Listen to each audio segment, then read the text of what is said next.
결혼 6년차 주부입니다. 시어머니께서 작년 이맘때쯤 갑작스런 병환으로 돌아가시게 되었어요.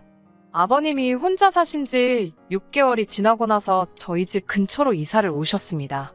아무래도 아버님이 시어머니 없으면 혼자서 아무것도 못하시는 분이라서요. 시어머니 병환으로 입원하게 되시면서도 아버님 걱정된다며 병원에서 잠깐씩 외출 나와서 다른 건 안 하시고 아버님 댁에 냉장고 가득 반찬 채워놓으시는 게 일이었어요. 저희가 병문안을 가도 아버님 걱정밖에 없으셨고요. 아버님이 전기밥솥 쓰는 법도 모르셔가지고는 라면 끓이는 양은 냄비로 밥을 지어 드셨는지 홀랑 새까맣게 태워 먹어 놓았다고 하시더라고요. 아주 자기 없으면 밥도 어디 가서 못 얻어먹고 다니겠다고 어머님이 소가리를 하셨어요. 그런 분이셨으니 어머님 떠나시고 나서 얼마나 더 심해졌겠어요. 저도 며느리로서 걱정이 되긴 했지만 외아들인 남편 마음은 오죽했겠나요. 거리가 조금 되기는 했지만 자주 찾아뵈었어요. 원래도 반주를 즐기던 분이셨는데 어머님 돌아가시고 나서부터는 매일같이 술만 드시고 제가 반찬 몇 가지를 해서 냉장고 채워드려도 입에 안 맞으시는 건지 손도 하나 대지 않고 있더라고요. 집안에 있는 쓰레기들 보면 배달 음식으로 시켜서 드시는 게 뻔하게 보이기는 하는데 저희 없으면 밥도 못 먹겠다고 아무것도 안 드신 척 연기를 하십니다. 남편은 그걸 그대로 믿고 우리가 아니면 아버님 굶어서 돌아가시겠다고 한동안 매 주말마다 아버님 댁에 찾아가야 했었어요. 자기 아버지 일인데 제가 어떻게 거기다 대고 아버님 배달 음식 시켜 드시고 있다고 저거 다 연기하시는 거라고 어떻게 말하겠어요? 라고 생각을 하고 있었는데 차라리 남편 기분 상관 안 하고 있는 대로 그렇게 말을 할 걸 싶었어요. 몇 주 정도 그렇게 찾아뵈니 남편이 저에게 넌지시 아버지가 걱정된다고 합가를 하면 어떻겠냐는 이야기를 꺼내더라고요. 저도 처음에는 반대를 하다가 자식이 자기 부모 걱정하는 게 당연한 일이고 이대로라면 매 주말마다 1시간 거리에 아버님 댁에 가서 같이 저녁 식사하고 오는 게 일상이 될 것만 같아서 합가까지는 안 되겠고 저희 집 근처에 적당한 방이 있으면 월세로 얻어드리자고 했어요. 방을 알아보고 있는데 아버님 끝까지 본인은 아파트 아니면 안 살겠다고 우기시는 바람에 또 예산의 2배가 가까이 되는 돈을 쓰게 된 건 말할 것도 없고요. 혼자 사는데 집까지 비좁아 있으면 자기가 꼴이 우습지 않겠냐고 하시는데 마음은 알겠지만 그래도 조금 현실적인 부분을 봐주셨으면 하는 생각도 들었지만 끝까지 고집을 꺾지 않으시더라고요. 남편도 아버지 방 1개짜리 그런 데 계시면 마음이 편치 않겠다고 조금 더 쓰더라도 거실 크게 딸린 아파트가 좋겠다고 하고요. 당장 애들 학교 갈 때까지는 목돈 쓸 일이 뭐가 있겠냐며 결혼 후 여태 모아놓은 돈까지 다 보증금으로 묶여버리게 되었습니다. 여기까지 해서 끝난 이야기라면 사연을 적지도 않았을 거예요. 저희 집에서 걸어서 5분 거리에 있는 같은 단지 내 아파트를 얻어드렸는데 언젠가부터 아버님이 저녁이면 당연하게 저희 집으로 오시더라고요. 처음에는 혼자 밥 먹기 적적해서 오셨다고 식사만 하고 가시던 게 과일 하나 깎아와 보라고 해서 과일 내오면 그거 다 드시고 가시고 그러다가 텔레비전에서 자기가 좋아하는 프로가 한다고 이것만 보고 가신다고 하시고 그러다 보니 밤 12시가 될 때까지 집을 안 가시기 시작하시는 거예요. 심지어 주말에는 애들 방 뺏어서 거기서 주무시고 가시고요. 그러다 보니 일요일 아침이 되면 시아버지도 동행해서 같이 나들이를 가야 하고 준비도 제가 다 해야 했어요. 이기적으로 보일 수도 있겠지만 저는 사실 애들하고 남편하고만 있는 게 편하고 좋거든요. 아무리 남편 가족이라고 하지만 아버님 계시는데 당연히 저도 행동이나 말투 눈치 보면서 조심해야 하는 것도 그렇고 옷도 집에서만큼은 편하게 입고 있고 싶은데 이상하게 보실 수도 있으니 옷 입는 것까지 더 신경 쓰게 되는 게 너무 불편하네요. 저녁에 오시니 음식 준비해야 하는 것도 일이지만 식사 끝나고 나서도 제가 좋아하는 TV 프로 하나 못 보고 식사 후에는 꼭 과일 같은 걸 드셔야 하는지 장볼 때마다 아버님 드실 과일까지 생각해야 합니다. 입도 짧으신 편이라 어제 내왔던 과일은 오늘은 안 드세요. 과일만 그러는 게 아니라 반찬까지 그러시니 아주 미칠 노릇입니다. 아버님 가까이 오시고부터는 남편하고 둘만의 시간도 없고 애들 잠들면 가끔씩 치킨이나 족발 같은 야식 시켜서 맥주 한잔 하는 것도 삶의 낙 같은 것 중에 하나였는데 말이에요. 저녁도 대충 있는 걸로 때우고 널브러져 있고 싶은 날도 있기 마련인데 그럴 수도 없고 저녁도 외식이나 배달음식으로 때우고 싶을 때도 많은데 아버님이 배달음식은 일절 못 시키게 하세요. 제가 반찬 해다 드렸을 땐 손도 안 대시고 배달음식으로만 드시더니 이제는 밥 차려주는 사람이 생겨서 그런가 배달음식을 안 드시려 하는 건가 하는 생각도 드네요. 매일 새로운 반찬 하면서 저녁 밥상 차리는 게 아주 일이고 어머님 돌아가시고 한동안 다니시던 일 안 나가시다가 최근에 새로운 일 구하셔서 가끔씩 나가시기는 하는데 일 없는 날이면 낮부터 와서 점심 좀 차려달라고 하실 때도 있습니다. 저보고 국수 좀 한 그릇 말아달라고 하시길래 국수도 내드렸는데 마침 국물용 멸치가 다 떨어져서 다시마랑 디포리 가지고만 끓여드렸거든요. 그랬더니 국물 맛이 어쩌고 하시면서 불평불만에 잔소리까지 하시고 멸치가 없어서 그랬다고 하니 없으면 사오면 되는 거 아니냐고 화를 내시면서 며느리가 시아버지한테 말대꾸한다고 소리를 지르시더라고요. 적다 보니 너무 불평불만밖에 없어서 그냥 제가 못된 사람인가 싶네요. 다른 며느리분들은 다 아무렇지 않게 모시고 사는 건지 아버님 말 맞다나 남들은 당연하게 하는 걸 제가 너무 싫어만 하는 게 아닌가 싶더라고요. 어디 하소연할 곳도 없고 해서 이렇게 갑갑한 마음 사연으로나 한번 적어봤습니다. 저 같은 고민 가지고 계신 분들 어디 또 없나요? 심심한 위로라도 한번 받아봤으면 좋겠네요. 안녕하세요. 몇 달 전에 시어머니 돌아가시고 혼자 되신 시아버지 때문에 반합가나 다름없이 산다고 신세한탄하던 쓰니입니다. 오랜만에 다시 사연 적습니다. 댓글에도 애타게 후기 찾아주시던 분들이 계셔서 최근 상황이나마 한번 이렇게 보내봅니다. 사연 적고 나서 얼마 동안 별로 다른 일이 있거나 하지는 않았어요.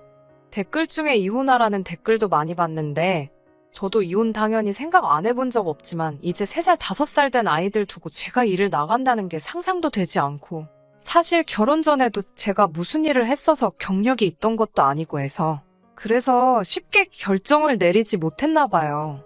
남편한테 말해보라는 댓글도 많았는데 설마 제가 그동안 남편에게 말 한마디 안 해봤을까 봐요. 남편도 제가 고생하는 건 알고 있는지 아버님 일로 말 한 번이라도 꺼내려 치면 눈치채고서는 자기가 늘 고마워하는 거 알아달라고 하면서 은근슬쩍 넘어가거든요. 거기서 툭 까놓고 말 안 한 제 잘못도 있겠지만서도 아무튼 얼마 전에 제가 참을 수 없는 사건이 터졌어요. 아무 일도 없었다면 후기 보낼 필요도 없었겠죠? 아버님께서 사실 그렇게 깔끔하고 청결하신 분은 아니세요. 그게 크게 문제가 되거나 한 적은 없었는데 얼마 전에 아버님께서 거실에 앉아 발가락 사이를 깍지를 끼시고 만지작대고 계시더라고요.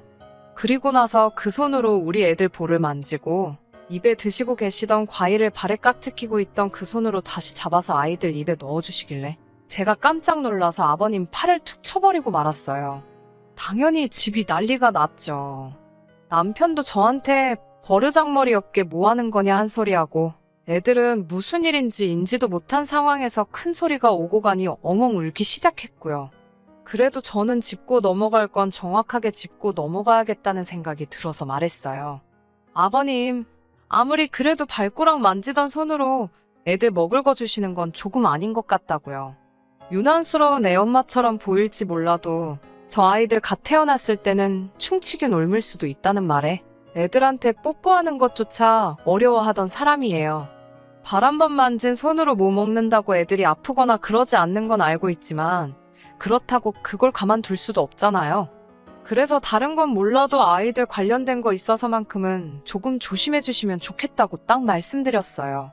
아버님 기분 나쁘셨을 것도 이해가 되지만 베란다로 나가시더니 거기서 담배에 불까지 붙이시더라고요. 처음으로 아버님한테 저한테 왜 그러시냐고 소리를 질렀어요. 아버님은 기분 나쁜 거 숨기지 못하시고 집으로 돌아가셨고요. 남편은 저한테 뭐라 한 소리를 시작하네요. 같이 사는 것도 아닌데 참 너무한 거 아니냐라고 말도 안 되는 소리를 하더라고요. 매일같이 오며 가며 하시는데 이게 같이 사는 게 아니면 뭐냐고, 잠만 딴 데 가서 주무시면 따로 사는 게 되는 거냐고 저도 소리를 질렀지요. 제가 뭐 오지 마시라고 눈치 들인 것도 아니고 이렇게는 못 살겠다고 들어놓은 적이 있는 것도 아닌데 오히려 급박한 상황에서 제가 행동거지 실수 한번 한 거 가지고 두 사람이 마치 제가 못된 며느리인 것처럼 말하니 어이가 없더라고요. 불만 가득했던 건 사실이지만 그동안 제 나름대로 속으로 놀러가며 참아왔는데 말이에요. 그냥 아버님이 잘못하신 것 인정하고 남편이 제 심정 조금이나마 헤아려주고 자기가 아버님 기분 나쁘지 않게 잘 설명해서 중재하겠다. 뭐 이 정도만 이야기하면 좀 좋았을까요? 그런데 뭐 자기는 천하의 효자이고 저는 아주 못된 며느리로 만들고 싶은 건지 아주 저를 죽어라고 물으려 달려들더라고요. 친정아버지가 같은 상황이면 너가 이랬겠냐고요. 입장 바꿔 생각해볼 생각은 안 하고 싫은 생각만 하니 자기 아버지가 행동 하나 저한테 거슬리게 했다고 그렇게 소리를 질렀다는 말도 안 되는 소리를 하는 겁니다. 우리 아버지가 재력이 있었으면 네가 이랬겠냐. 알아서 모시고 살았을 거면서 뭐 이런 말까지 들으니 갑자기 저도 눈물이 막 나더라고요. 여태까지 불편한 거 참아오면서 노력하고 고생한 거는 하나도 안 보고 애들한테 더러운 거 먹일까봐 한마디 한 걸 가지고 제가 이런 취급까지 당해야 한다는 게 너무 화가 나고 억울해서 말이에요. 남편 말 맞다나 시아버지가 제 친아버지도 아니고 말 그대로 시집올 때 받은 거라고는 남들 다 받는 만큼보다 모자라게 받은 것밖에 없습니다. 그나마 이제 좀 자리 좀 잡고 살만해지니 저금이라고 모은 거 보증금으로 들어가고 우리 생활비에서 쪼개서 그 비싼 월세 내드리고 있는 건데 제가 뭘 모자라게 했다는 건지 계속 바라고만 계시고요. 더 말하고 싶지도 않아서 방으로 들어갔습니다. 남편이 출근한 다음 날에 저는 몰래 짐을 쌌어요. 어제 그렇게 화를 내고 가셨으면서도 아버님은 약속이라도 한 듯 남편 퇴근 시간 맞춰서 저녁밥 달라고 집으로 오시더라고요. 아버님하고 남편 있는 그 자리에서 싸놓은 짐가방 꺼내놓으면서 저는 이만 이 집에서 나가겠다고 말을 꺼냈습니다. 남편이 전날 저에게 했던 이야기 그대로 아버님께 설명드리고 저는 그래도 최선을 다해서 한다고 했는데 아버님이 저희 집 아버지도 아니고 저도 이 집 딸자식이 아니니 제가 충분한 효도라고 생각했던 게 아버님께는 모자랄 수도 있었겠다고요. 그래서 이렇게 집을 나갈 테니 아버님 자식에게 효도받으며 맘 편히 계시라고 말씀드렸습니다. 아버님 댁 월세는 저희가 내고 있고 보증금도 저희 돈으로 한 거나 마찬가지니 그 집이 제 집이다 생각하고 저는 거기서 지내겠다고 했어요. 아이들은 제가 돌볼 테니 걱정하지 말고 잠들기 전에 너무 놀라게 하고 싶지 않으니 내일 아침에 와서 데려간다고 하고 저는 집 밖으로 나와버렸죠. 집을 나오는데 두 사람이 뭐라 하는데 듣기도 싫어서 그냥 문 박차고 계단으로 후다닥 내려갔습니다. 그거 계단으로 쫓아오면 얼마나 걸린다고? 두 사람은 버선발로 저를 따라 나오면서도 엘리베이터를 타고 나오더라고요. 한참 혼자 걷고 있으니 맨발로 쫓아온 두 사람이 이제는 오히려 저한테 잘못했다고 사과하네요. 남편은 자기가 말이 너무 심했다고 사과하고 아버님은 자기가 좀 더 조심하면 되는데 일터에서 안 좋은 일이 있으셔서 더 과민 반응했다며 자초지종을 그제서야 설명을 해주시더라고요. 여태 고생한 거 이제 와서 인정받고 싶은 마음도 없고 어차피 돌아가봐야 매일 같은 일상이 돌아올 테니 그 자리에서 이젠 솔직하게 못하겠다고 말했습니다. 남편만큼은 아니겠지만 아버님 걱정하는 마음 똑같고 저도 최선을 다해 잘하고 싶지만 이제는 할 만큼 한 것 같다고 매일같이 이렇게 더 했다가는 마음에서 우러나와 해오던 효도였는데 더 이상 그렇게 해드리지 못할 것 같은 기분이 든다고 솔직하게 말씀드렸어요. 이렇게 집을 나가는 게 저도 홧김에 그러는 게 아니라 이 방법 말고는 더 좋은 방법이 없는 것 같다고 말하면서요. 아버님이 자기도 노력해보겠다고 하셨고 남편도 제가 하는 일 가지고 더 이상 고생시키지 않겠다고 약속을 하고 또 했습니다. 그 후로 저희 진심이 충분히 전해졌는지 지금은 별일 없이 잘 지내고 있습니다. 아버님이 아예 안 오시지는 않지만 오기 전에 항상 저에게 가도 되냐고 허락을 물으세요. 매일같이 하시는 것도 아니고 일주일에 한 번 정도만요. 평소와 똑같이 냉장고에 반찬도 채워드리고 있고 아버님께 전기밥솥으로 밥하는 법도 가르쳐드렸습니다. 월세를 저희가 내는 만큼 되도록 배달 음식은 드시지 말라고 저도 말씀드렸는데 얼마 전에 저한테 1,000만 원짜리 통장 하나를 건네주시더라고요. 여태 집세 내준 거에 반찬값 해서 좀 더 담았다고 하시면서요. 아직 모자라지만 남편 모르게 저 필요한데 쓰라고 하시네요. 결과적으로는 잘 풀린 것 같지만 그동안 제가 받아온 맘고생은 진짜였어요. 이런 물질적인 걸 받자고 한 행동도 아니었지만 오히려 이렇게 조금 거리를 두고 나니 그제서야 서로가 서로의 진심을 알게 되는 계기가 된 것 아닌가 싶습니다. 아예 후련하게 떠나버렸어야 했을까요? 저도 모르겠네요. 하지만 제가 애초에 원했던 이런 관계라면 저는 조금 더 시간을 가져도 괜찮다는 생각이 들어요. 후기 기다려주셨던 분들, 제 사연에 댓글 남겨주신 분들께도 전부 감사드립니다. 여태보다 더 안 좋은 일이 생기기 전까지는 제가 또 사연 보낼 일은 없을 것 같아요. 그런 일이 없는 게 더 좋은 일이겠죠? 아무튼 제 이야기는 여기서 마치도록 하겠습니다. 끝까지 들어주셔서 감사합니다. 오늘의 사연은 여기까지입니다. 구독과 좋아요, 알람 설정 부탁드리고 더 좋은 사연으로 다시 찾아뵙겠습니다. 감사합니다.